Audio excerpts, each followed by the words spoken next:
तिलक सम्मान से नवाजे जाने के बाद अब मेरी जिम्मेदारी और बढ़ गई है, ये कहा है प्रधानमंत्री नरेंद्र मोदी ने। संबोधन जारी है, सुनते हैं। ऐसे ही युवाओं को अवसर देने के लिए 2 स्कॉलरशिप चलाते थे।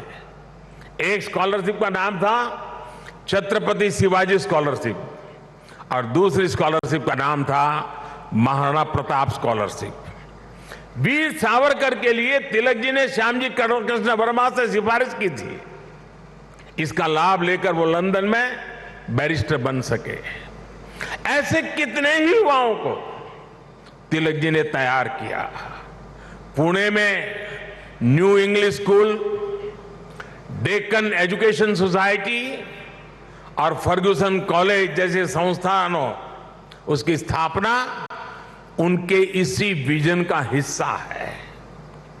इन संस्थाओं से ऐसे कितने ही युवा निकले जिन्होंने तिलक जी के मिशन को आगे बढ़ाया, राष्ट्र निर्माण में अपनी भूमिका निभाई। व्यवस्था निर्माण से संस्था निर्माण, संस्था निर्माण से व्यक्ति निर्माण और व्यक्ति निर्माण से राष्ट्र निर्माण। ये विजन राष्ट्र के भविष्य के लिए रोड मैप की तरह होता है। इसी रोड मैप को आज देश प्रभावी ढंग से फॉलो कर रहा है। साथियों, वैसे तो तिलक जी पूरे भारत के लोकमान्य नेता है, लेकिन जैसे पुणे और महाराष्ट्र के लोगों के लिए उनका एक अलग स्थान है, वैसा ही रिश्ता गुजरात के लोगों का भी उनके साथ है। मैं आज इस विशेष अवसर पर मैं उन बातों को भी याद कर रहा हूं। स्वतंत्रता संग्राम के समय वो करीब 1.5 महीने अहमदाबाद साबरमती जेल में रहे थे। इसके बाद 1916 में तिलक जी अहमदाबाद आए और आपको जानकर के खुशी होगी, उस समय जब अंग्रेजों की पूरी तरह जुल्म चलते थे, अहमदाबाद में तिलक जी के स्वागत में और उनको सुनने के लिए उस जमाने में 40,000 से ज्यादा लोग उनका स्वागत करने के लिए आए थे। और खुशी की बात यह है कि उनको सुनने के लिए उस समय ऑडियंस में सरदार वल्लभ भाई पटेल भी थे। उनके भाषण ने सरदार साहब के मन में एक अलग ही छाप छोड़ी।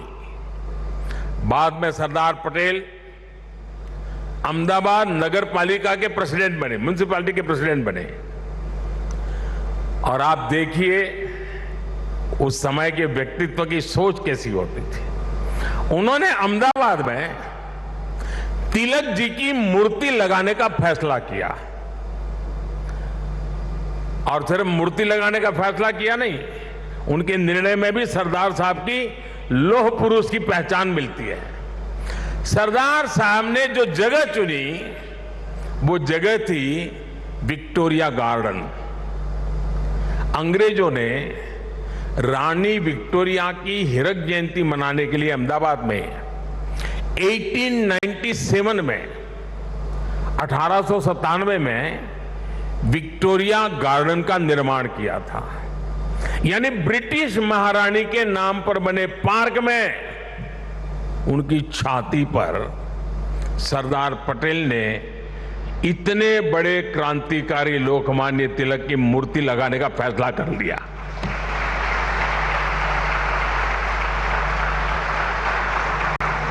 और उस समय सरदार साहब पर इसके खिलाफ कितना ही दबाव पड़ा, उन्हें रोकने की कोशिश हुई, लेकिन सरदार तो सरदार थे। सरदार ने कह दिया वो अपना पद छोड़ देना पसंद करेंगे, लेकिन मूर्ति तो वहीं पर लगेगी। अब वो मूर्ति बनी और 1929 में उसका लोकार्पण महात्मा गांधी ने किया। अहमदाबाद में रहते हुए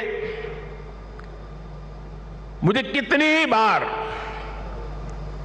उस पवित्र स्थान पर जाने का मौका मिला है और तिलक जी की प्रतिमा के सामने सर झुकाने का अवसर मिला है। वो एक अद्भुत मूर्ति है जिसमें तिलक जी विश्राम मुद्रा में बैठे हुए हैं। ऐसा लगता है जैसे वो स्वतंत्र भारत के उज्जवल भविष्य की ओर देख रहे हैं।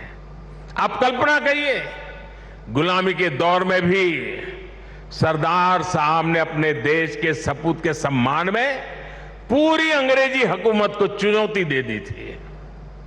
और आज की स्थिति देखिए, अगर आज हम किसी एक सड़क का नाम भी किसी विदेशी आक्रांता की जगह कर बदलकर भारतीय विभूति पर रखते हैं तो कुछ लोग उस पर हल्ला मचाने लग जाते हैं।